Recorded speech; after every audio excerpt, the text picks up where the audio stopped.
Imagine being 40 years old, sitting in a cramped apartment, looking at your bank account and seeing almost nothing.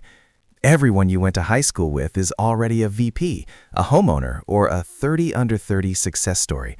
You feel like the world has passed you by. You feel like a failure.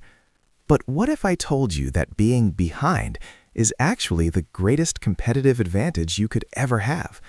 What if the very fact that you haven't made it yet is the reason your eventual success will be 10 times bigger, more stable, and more impactful than those who started fast? Welcome to Human Factor. Today, we're dismantling the biggest, most toxic lie in modern society, the idea that if you haven't figured it all out by your mid-20s, you've somehow lost the race. We are obsessed with the wunderkind. We worship the teenage tech genius and the Olympic gymnast. But there's a hidden science to success that no one is talking about, a phenomenon called the late bloomer advantage. By the time we're done today, you're going to realize that your delay isn't a defect, it's a superpower.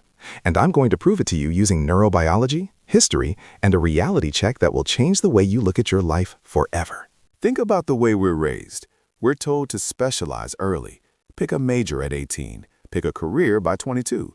If you pivot, you're flaky. If you start over, you're lost. But let's look at the actual data. Did you know that the average age of a founder of a high-growth startup is actually 45? Not 21, not 19, 45. People who start their journey later in life actually have a significantly higher success rate than the young and hungry crowd. Why? Because they have something the wunderkinds lack: range. Now think about this. When you start late, you don't just have one skill. You have a massive library of failed experiments, weird hobbies, and different jobs that you've collected over the decades. This is what researchers call strategic sampling. While the early bloomer was stuck in a single narrow lane, you were out in the world, building a diverse mental model of how things actually work. You've seen how people handle stress. You've seen how businesses fail. You've lived through different economic cycles. You aren't just starting a career, you're bringing a whole arsenal of life experience to the table that a 20-year-old simply cannot possess. But here is where it gets really interesting, and this is the part that will blow your mind. There is a biological reason why late bloomers often achieve a level of mastery that early starters can't touch. It's all about the prefrontal cortex. This is the part of your brain responsible for executive function, long-term planning, and impulse control. Guess what? It doesn't even fully finish developing until your mid to late 20s. In some people, it takes even longer. When you're young, you're operating on raw talent and high energy, but you lack the governor that allows for deep strategic wisdom. A late bloomer is hitting their stride exactly when their brain is firing on all cylinders. You aren't slow, you were just waiting for your hardware to finish its most important update. Now, I want you to imagine a world-famous fashion designer. Who comes to mind? Maybe Vera Wang. She is the literal definition of elegance and success. But did you know she didn't even enter the fashion industry until she was 40?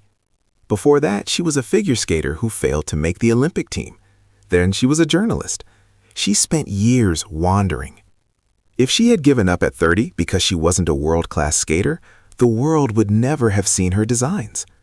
She used the discipline of skating and the eye of a journalist to dominate a completely different field. That's the late bloomer advantage in action. You take the trash of your past and turn it into the gold of your future. Let's talk about another one. Ray Kroc. He spent his life selling paper cups and milkshake mixers. He was a struggling salesman well into his 50s. Most people at 52 are thinking about retirement.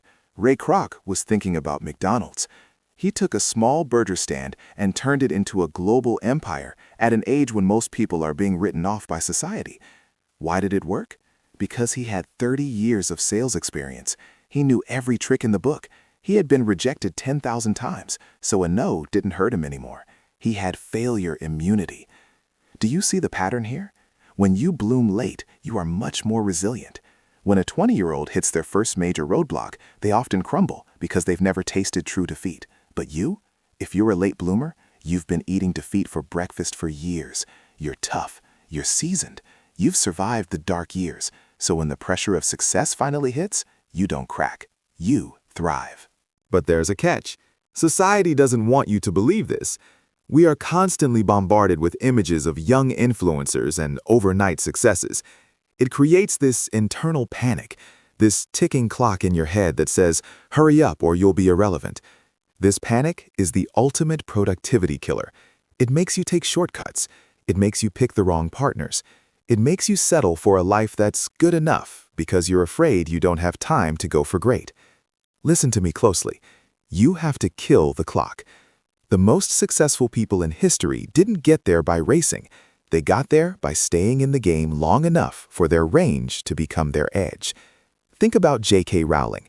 She was a 30-year-old single mother on welfare, feeling like the biggest failure on earth.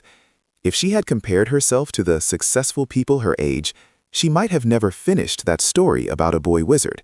She had to embrace her failure to find her voice. Now, I want you to ask yourself a question. What if your current struggle is actually a training montage? What if every job you hated, every relationship that failed, and every year you spent feeling lost was actually just you gathering the ingredients for a masterpiece? A chef doesn't serve the meal while the onions are still raw. They wait for the flavors to meld. They wait for the heat to do its work. You are currently in the oven, and the longer the bake, the richer the flavor. The human factor in all of this is the power of perspective. We tend to view our lives as a sprint, but it's actually a series of unfolding chapters. Some of the greatest books ever written don't get interesting until chapter 10. If you judge your life based on the first few chapters, you're missing the plot twist. Imagine the freedom you would feel if you truly believed that your best years were ahead of you, not behind you. Imagine the energy you would have if you realized that your delay has given you a level of empathy, intelligence, and grit that a younger version of you could never comprehend. You aren't falling behind. You're building a foundation that can support a skyscraper while everyone else is busy building shacks because they were in a rush. So here is your challenge. Stop looking at the 30 under 30 lists. Stop comparing your behind the scenes to someone else's highlight reel. Instead, start looking at your life as a collection of diverse experiences that are about to converge. Your late start is the very thing that will make your success sustainable. You've seen the bottom, so you know how to stay at the top. You've tried the wrong things, so you're certain about the right things.